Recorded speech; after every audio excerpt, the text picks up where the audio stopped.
जय श्री राम। भगवान राम, माता सीता, लक्ष्मण और भगवान राम के प्रेमियों, इस चैनल को यदि लाइक और सब्सक्राइब नहीं किया आपने, ज़रूर कर लीजिए। आइए हम आज आपके लिए लाए हैं रामचरितमानस का लक्ष्मण और परशुराम श्री संवाद। राम जय जय राम, सीताराम जय सीताराम। अरुण नयन भ्रकुटी सकुटिल, अरुण नयन भ्रकुटी कुटिल, चितवत नृपन सकोप, मनहु मत गज गन निरखी, सिंध किशोर चोप। तो यहाँ पर उनके नेत्र लाल और भौहें टेढ़ी हो गई हैं और वे क्रोध से राजाओं की ओर देखने लगे, मानो मतवाले हाथियों का झुंड देखकर सिंह के बच्चे को जोश आ गया हो। तो खर भरु देखी विपल विकल पुर नारी, असब मिली देहि मही पनगारी। तेहि अवसर सुनी शिव धनु भंगा, आयऊ भृगुकुल कमल पतंगा। खलबली देखकर जनकपुर की स्त्रियां व्याकुल हो गईं और सब मिलकर राजाओं को गालियां देने लगीं। उसी मौके पर शिव जी के धनुष का टूटना सुनकर भृगुकुल रूपी कमल के सूर्य परशुराम जी आ जाते हैं। अब परशुराम जी जब आ जाते हैं तो देखिए, देखी महीप सकल सकुचाने, अब बाज झपट जनु लवा लुकाने। गौरी शरीर भूति बल भ्राजा, अब भाल विशाल त्रिपुंड विराजा। इन्हें देखकर सब राजा सकुचा गए। जैसे ही परशुराम को सभी राजाओं ने देखा, सभी संकोच में हो गए। बाज के झपटने पर बटेर लुक गए हों, ऐसे छिप गए। गोरे शरीर पर विभूति भस्म लगी है और विशाल ललाट पर त्रिपुंड विशेष शोभा दे रहा है। तो शीस जटा शशि बदन सुहावा, अरिस बस कछुक अरुण होई आवा। भ्रकुटी कुटल नयन रिसराते, असहज हूँ चितवत मन हुरिसाते। सिर पर जटा है, सुंदर मुखचंद्र क्रोध के कारण कुछ लाल हो आया है। भौहें टेढ़ी और आंखें क्रोध से लाल हैं। सहज ही देखते हैं तो भी ऐसा जान पड़ता है मानो क्रोध कर रहे हों। वृषभ कंध उर बाहु विशाला, अचारु जनेऊ माल मृग छाला। कटी मुनि बसन तूने दुई बांधे, अधनु कर सर कर कुठार कल कांधे। बैल के समान ऊंचे और पुष्ट कंधे हैं, छाती और भुजाएं विशाल हैं। सुंदर यज्ञोपवीत धारण किए, माला पहने और मृग चर्म लिए हैं। कमर में मुनियों का वस्त्र और 2 तरकस बांधे हैं। हाथ में धनुष बाण और सुंदर कंधे पर फरसा धारण किए हैं। तो शांत बेस कठिन बरनी न जाई स्वरूप, धरि मुनि तनुजन वीर रसु, आयहु जहाँ सब भूप। शांत बेस है परंतु करनी बहुत कठोर है। स्वरूप का वर्णन किया नहीं जा सकता। मानो वीर रस ही मुनि का शरीर धारण करके जहां सब राज लोग हैं वहां आ गए हूं। देखत भृगुपति बेस कराला, उठे सकल भय बिकल भुआला। पितु समेत कही कही निज नामा, लगे करन सब दंड प्रणामा। तो परशुराम जी का भयानक बेस देखकर सब राजा भय से व्याकुल हो जाते हैं, खड़े हो जाते हैं और पिता सहित अपना नाम कह कह कर सब दंडवत प्रणाम करने लग जाते हैं। तो जेहि सुभाए चित वही ही तु जानी, सो जाने जनु आई खुटानी। जनक बहोरी आई सिरुनावा, असीय बोलाई प्रणाम करावा। परशुराम जी हित समझकर भी सहज ही जिसकी ओर देख लेते हैं वह समझता है मानो मेरी आयु पूरी हो गई है, अब आज तो हम परशुराम जी से बचने वाले नहीं हैं। फिर जनक जी ने आकर सिर नवाया और सीता जी को बुलाकर परशुराम जी को प्रणाम करवाया। आशीष दीन सखी हरसानी, निज समाज ले गई सयानी। विश्वामित्र मिले पुनियाई, अपद सरोज में ले 2 भाई। परशुराम जी ने सीता जी को आशीर्वाद दिया। सखियां हर्षित हुईं और वहां सब अधिक देर तक ठहरना ठीक न समझ करके वे सयानी सखियां उनको अपनी मंडली में ले गईं। फिर विश्वामित्र जी आकर मिले और उन्होंने दोनों भाइयों को उनके चरण कमलों पर गिराया और प्रणाम करवाया। तो राम लखन दशरथ के ढोटा, अदीन आशीष देखी भल जोटा। राम ही चितय रहे थकी लोचन, अरूप अपार मार मद मोचन। विश्वामित्र जी ने कहा, ये राम और लक्ष्मण राजा दशरथ के पुत्र हैं। इनकी सुंदर जोड़ी देख करके इनकी सुंदर जोड़ी देखकर परशुराम जी ने आशीर्वाद दिया। कामदेव के भी मद को छुड़ाने वाले श्री रामचंद्र जी के अपार रूप को देखकर उनके नेत्र थकित स्तंभित हो रहे हैं। बहुर बिलो की विदेह सन कहूं का है अति भीर, पूछत जानी अजान जिमी व्यापऊ को पू शरीर। फिर सब देख कर जानते हुए भी अनजान की तरह जनक जी से पूछते हैं कि कहो, यह बड़ी भारी भीड़ कैसी है। उनके शरीर में क्रोध छा गया। समाचार कही जनक सुनाए, जिहि कारण महीप सब आए। सुनत बचन फिर अनत निहारे, देखे चाप खंड मही डारे। जिस कारण सब राजा आए थे, राजा जनक ने वे सब समाचार कह सुनाए। जनक के वचन सुनकर परशुराम जी ने फिर कर दूसरी ओर देखा तो धनुष के टुकड़े पृथ्वी पर पड़े हुए दिखाई दिए। अतिरिस बोले बचन कठोरा, कहु जड़ जनक धनुष कै तोरा। बेगी देखाव मूढ़ नता आजू, उल्टऊ मही तहां जहां लही तब राजू। अत्यंत क्रोध में भरकर वे कठोर वचन बोले, रे मूर्ख जनक, बता धनुष किसने तोड़ा, उसे शीघ्र दिखा, नहीं तो अरे मूढ़, आज मैं जहां तक तेरा राज्य है वहां तक की पृथ्वी उलट दूंगा। अति डरु उतर दे तु नृप नाही, कुटिल भूप हर से मन माही। सूर्य मुनि नाग नगर नर नारी, असोच ही सकल त्रास उर भारी।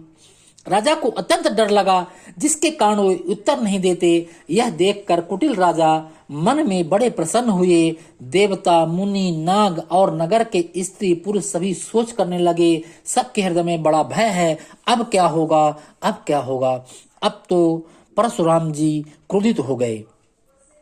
मन पछताति सीय महतारी, विधि अब सबरी बात बिगारी। भृगुपति करे सुभाव सुन सीता, अरघ निमेष कलप सम बीता। सीता जी की माता मन में पछता रहे कि हाय, विधाता ने अब बनी बनाई बात बिगाड़ दी। परशुराम जी का स्वभाव सुनकर सीता जी को आधा क्षण भी कल्प के समान बीतने लगा। सभी डरने लगे, अब क्या होगा। तो सभय बिलो के लोग सब, जान की भीरु। हरस न हरस विषाद कछु, बोले श्री रघुवीर। तब श्री रामचंद्र जी सब लोगों को भयभीत देखकर और सीता जी को डरी हुई जानकर बोले। उनके हृदय में कुछ हर्ष था, ना विषाद। नाथ संबुधन भंजनिहारा, हुई है कोई एक दास तुम्हारा। आयसु काह कहिए किन मोही, असुन रिसाए बोले मुनि कोही। हे नाथ, शिव जी के धनुष को तोड़ने वाला आपका कोई एक दास ही होगा, क्या आज्ञा है। भगवान ने बहुत मंद स्वर में बोला, मुझसे क्यों नहीं कहते। यह सुनकर क्रोधी मुनि रिसा कर बोले, सेवक सो जो करे सेवकाई, अरि करनी करिए लड़ाई। सुनहु राम जहि शिव धनु तोरा, सहस बाहु सम सोरी पुमोरा। सेवक वह है जो सेवा का काम करे, शत्रु का काम करके तो लड़ाई ही करनी चाहिए। हे राम सुनो, जिसने शिव जी के धनुष को तोड़ा है वह सहस्र बाहु के समान मेरा शत्रु है। क्या होगा प्रभु। सो बिलगाओ बिहाय समाजा, न तमारे जई हैं सब राजा। सुनी मुनि बचन लखन मुस्काने, बोले परसु धरहि अपमाने। वह इस समाज को छोड़कर अलग हो जाए, नहीं तो सभी राजा मारे जाएंगे। मुनि के वचन सुनकर लक्ष्मण जी मुस्कुराए और परशुराम जी का अपमान करते हुए बोले, बहुधनु ही तोरी लरकाई, कबहु न असिरी से कीन है गोसाई। एहि धनु पर ममता कहीं हेतु, असुनरी साय कहा भृगु कुल केतु। हे गोसाई, लड़कपन में हमने बहुत सी धुनिया तोड़ डाली, किंतु आपने ऐसा क्रोध कभी नहीं किया।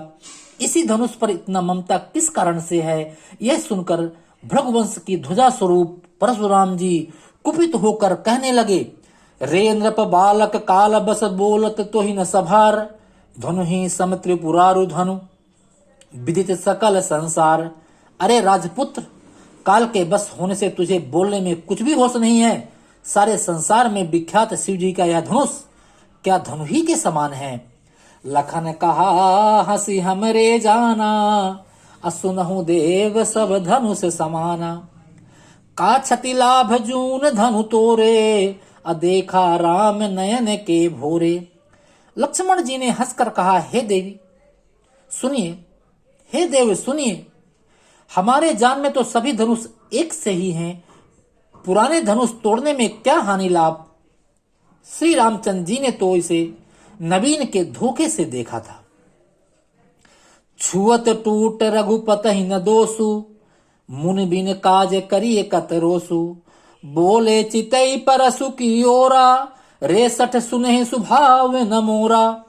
फिर यह तो छूते ही टूट गया, इसमें श्री रघुनाथ जी का कोई दोष नहीं है। मुनि, आप बिना कारण ही क्रोध करते हैं।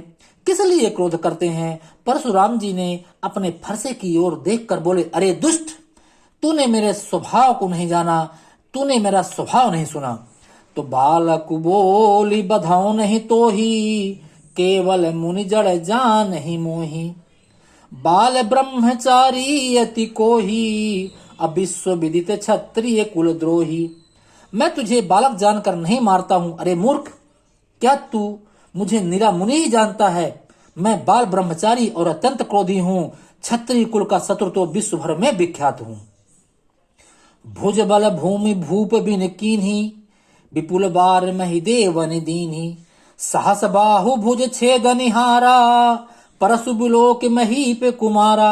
अपनी भुजाओं के बल से मैंने पृथ्वी को राजाओं रहित कर दिया और बहुत बार उसे ब्राह्मणों को दे डाला। हे राजकुमार, सहस्र बाहु की भुजाओं को काटने वाले मेरे इस फरसे को देख।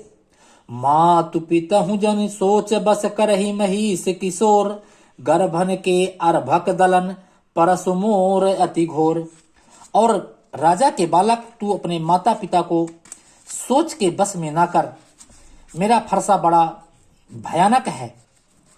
यह गर्भों के बच्चों को भी नाश करने वाला है। मेरी बात सुन। बिहस लखन बोले मृदुबानी, अहो मुनीस महाभट मानी।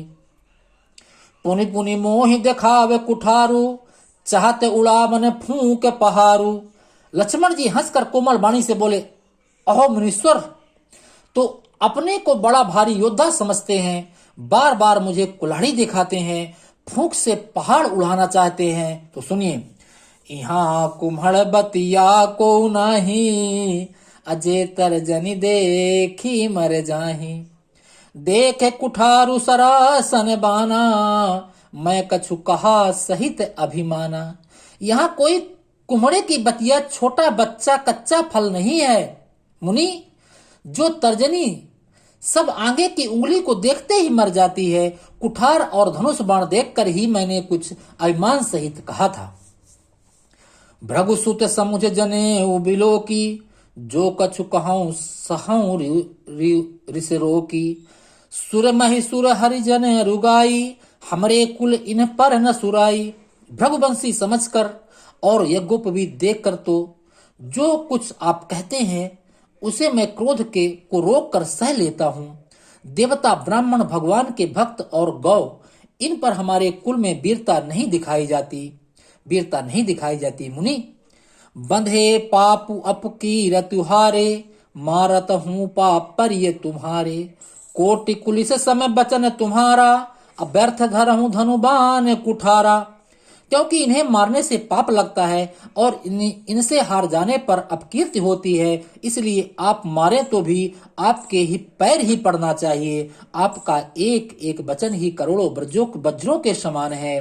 धनुष बाण और कुठार तो आप व्यर्थ ही धारण करते हैं। जो बिलो के अनुचित कहो, क्षमहु महामुनि धीर। सुनि सरोस भृगुवंश मणि, बोले गिरा गभीर। इन्हें धनुष बाण और कुठार को देखकर मैंने कुछ अनुचित कहा हो तो उसे हे धीर महामुनि क्षमा कीजिए। यह सुनकर भृगुवंश मणि परशुराम जी क्रोध के साथ गंभीर वाणी बोले, कौसुक सुनहु मंद यह बालक, कुटिल काल बस निज कुल घालक। भानु वंश राकेश कलंकु, निपट निरंकुश अबुध असंकु। हे विश्वामित्र सुनो, यह बालक बड़ा कुबुद्धि और कुटिल है। काल के बस में होकर यह अपने कुल का घातक बन रहा है। यह सूर्य वंश रूपी पूर्णचंद्र का कलंक है। यह बिल्कुल उद्दंड मूर्ख और निडर है। काल कबलु हुई है छन माही, कहूं पुकार खोरी मोहि नाही। तुम हट कहूं जो चाहूं उबारा, कही प्रताप बल रोष हमारा। अभी क्षण भर में यह काल का ग्रास हो जाएगा। मैं पुकार कर कह देता हूँ, फिर मुझे दोष नहीं लगाना। तुम इसे बचाना चाहते हो तो हमारा प्रताप बल और क्रोध बतलाकर इसे मना कर दो। लखन कहो मुनि सुजस तुम्हारा, तुम ही अछत को बर न पारा। अपने मुंह तुम आपन करनी, अब बार अनेक भांति बहुबरनी। लक्ष्मण जी ने कहा, हे मुनि, आपका सुयश आपके रहते दूसरा कौन वर्णन कर सकता है। आपने अपने ही मुंह से अपनी करनी का अनेकों बार बहुत प्रकार से वर्णन कर चुके हैं। तब परशुराम जी को और क्रोध आता है। नहीं संतोष तपुन कछु कहूं, जन ऋषि रोक दुसह दुख सहाहूं। वीर व्रती तुम धीरे अछोभा, गारी देत न पावहु शोभा। इतने पर भी संतोष ना हुआ हो तो फिर कुछ कह डालिए। क्रोध रोक कर असह दुख मत सहिए। आप वीरता का व्रत धारण करने वाले धैर्यवान और क्षोभ रहित हैं। गाली देते शोभा नहीं पाते। सूर समर करनी करहि कहि न जना बहु आपू, विद्यमान रन पाई रिपु कायर कथहि प्रतापु। सूरवीर तो योद्धा युद्ध में करनी सूरवीरता का कार्य करते हैं, कहकर अपने को नहीं जानते। शत्रु को युद्ध में उपस्थित पाकर कायर ही अपने प्रताप की डींग मारा करते हैं। तुम तो कालू हाक जन लावा, बार बार मोहि लागी बोलावा। सुनत लखन के बचन कठोरा, परसु सुधार धरे कर घोरा। आप तो मानो काल को हाक कर लगाकर बार बार उसे मेरे लिए बुलाते हैं। लक्ष्मण जी के कठोर वचन सुनते ही परशुराम जी ने अपने भयानक फरसे को सुधार कर हाथ में ले लिया। अब जन दे ये दोष मोहि लोगु, कटुबादी बालक बध जोगु। बाल बिलोक बहुत मैं बाचा, अब यह मरनिहार भा साचा। और बोले, अब लोग मुझे दोष मत देना। यह कड़ुआ बोलने वाला बालक मारे जाने योग्य ही है। इस बालक को देखकर मैंने बहुत बचाया, पर अब यह सचमुच मरने को ही आ गया है। कौशिक कहा क्षमिए अपराधु, अबाल दोष गुण गन ही न साधु। खर कुठार मैं अकरुण को ही, आगे अपराधी गुरुद्रोही। आगे अपराधी गुरुद्रोही। श्री राम जय राम जय जय राम। श्री राम जय राम जय जय राम। श्री राम जय राम जय जय राम। श्री राम जय राम जय जय राम। तो विश्वामित्र जी ने कहा, अपराध क्षमा कीजिए प्रभु। बालकों के दोष और गुण को साधु लोग नहीं गिनते। परशुराम जी बोले, तीखी धार का कुठार मैं दया रहित और क्रोधी, और यह गुरुद्रोही और अपराधी मेरे सामने है। उतर देत छोड़ो बिन मारे, केवल कौशिक सील तुम्हार। न त यही काटी कुठार कठोरे, गुरहि उरिन होते श्रम थोरे। उत्तर दे रहा है, इतने पर भी मैं इसे बिना मारे छोड़ रहा हूं, सो हे विश्वामित्र, केवल तुम्हारे शील प्रेम से, नहीं तो इसे इस कठोर कुठार से काटकर थोड़े ही परिश्रम से गुरु से ऊर्ण हो जाता। गाधी सूनु कह हृदय हंसी, मुनि हरि अरई सूझ, असमय अयमय खाण न ऊख मैं, अजहु न बूझ अबूझ।